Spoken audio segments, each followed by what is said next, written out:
வள்ளியுடன் மணக்கோலம் கொண்டு திருப்பரம் குன்றம் வாழ்கின்றவன் நீ தேவர்களை காத்திடவே வீரமுடன் வேலெடுத்து செந்தூரில் ஆழ்கின்றவன் மாங்கனிக்கு கோபம் கொண்டு பார்ப்புகழும் பழனியிலே ஆண்டியன கோலம் கொண்டவன் நீ தத்துவத்தின் சாரெடுத்து சுவாமி மலை எல்லையிலே தகப்பனுக்கு பாடம் சொன்னவன்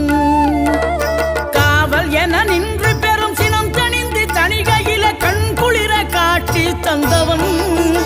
நீ பாங்குடனே கருள் தரவே பழமுதிரும் சோலையில பரஞ்சோதியாய் நின்றவன் பரஞ்சோதியாய் நின்றவன்